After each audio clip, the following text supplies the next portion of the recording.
sekalian, perkenalkan nama saya Yogi Marambahar.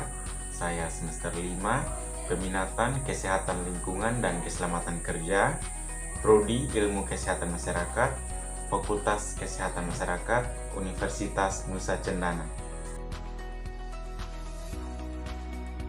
Baik teman-teman, di sini saya akan menjelaskan mengenai bahaya fisik yang ada di lingkungan industri Kupang.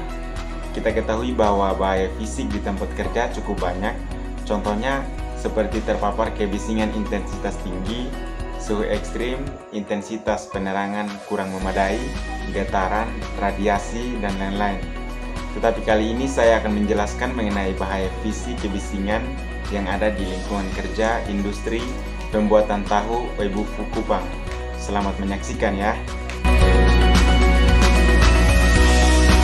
Fisik yaitu potensi bahaya yang dapat menyebabkan gangguan-gangguan kesehatan terhadap tenaga kerja yang terpapar. Misalnya, terpapar kebisingan intensitas tinggi, suhu ekstrim, intensitas penerangan kurang memadai, getaran, radiasi. Kondisi lingkungan kerja yang nyaman, aman, dan kondusif dapat meningkatkan produktivitas pekerja. Salah satu diantaranya adalah lingkungan kerja yang bebas dari kebisingan. Beberapa ahli mendefinisikan bising secara subjektif sebagai bunyi yang tidak diinginkan, tidak disukai, atau mengganggu. Secara objektif, bising terdiri dari getaran bunyi kompleks yang terdiri atas berbagai frekuensi dan amplitudo, baik yang getarannya bersifat periodik maupun non-periodik.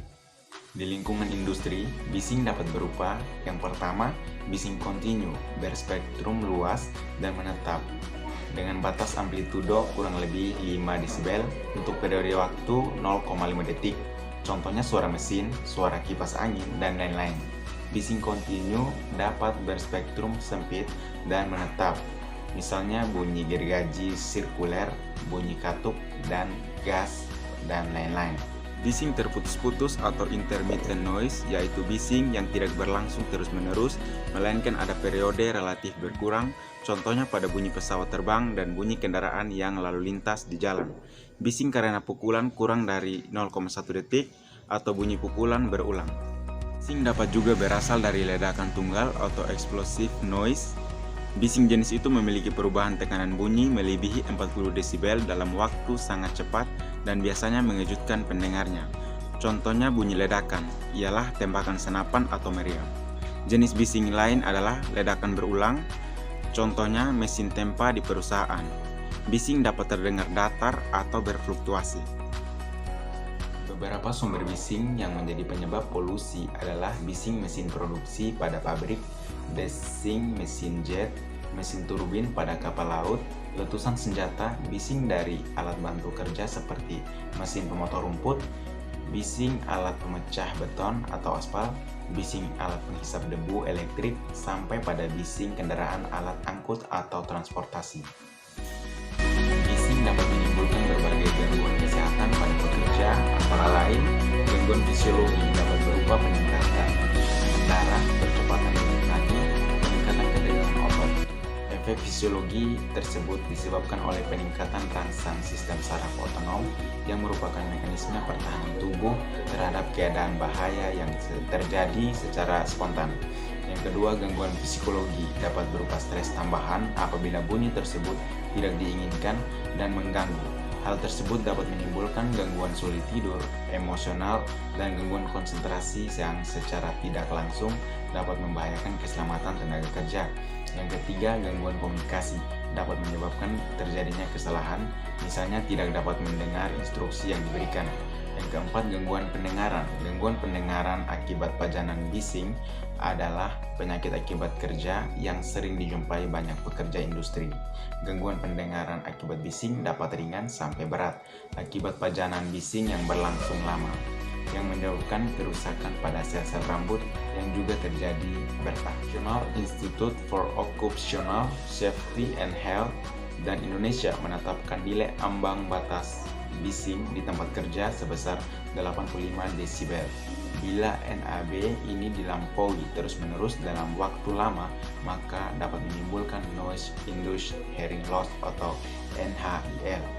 Faktor lain yang berpengaruh terhadap terjadinya NIHL adalah frekuensi dan intensitas bising, periode lama pajanan, lama kerja, kepekaan individu, umur, dan faktor lainnya. Menurut Davis IR dan Hammernick, bising di tempat kerja merupakan masalah utama dalam kesehatan kerja di berbagai negara. Diperkirakan sedikitnya 7 juta orang atau 35% dari total populasi terpajan dengan bising lebih dari 85 desibel. Pada lingkungan kerja yang bising diperlukan program konservasi pendengaran atau PKP.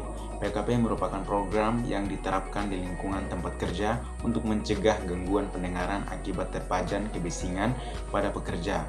Pada PKP diantaranya dilakukan: yang pertama, identifikasi dan analisis sumber bising pada lingkungan dengan alat sound level meter atau noise dosimeter pada pekerja, kemudian kontrol kebisingan dan kontrol administrasi, kemudian pemeriksaan auditometri berkala pada pekerja yang terpajan bising, kemudian penggunaan alat pelindung diri atau APD, dan lain-lain.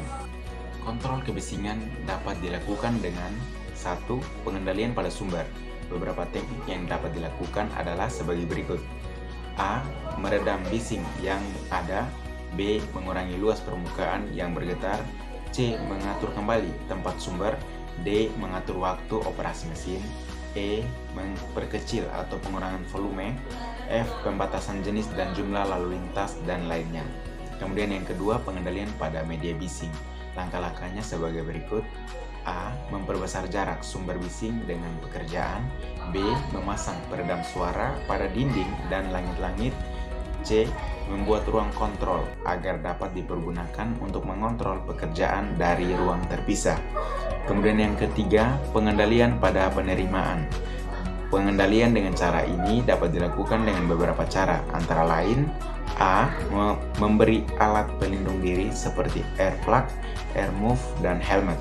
Kemudian B. Memberikan latihan dan pendidikan kesehatan dan keselamatan kerja, khususnya tentang kebisingan dan pengaruhnya.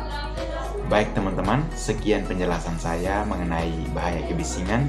Saya ucapkan terima kasih sudah menyaksikan.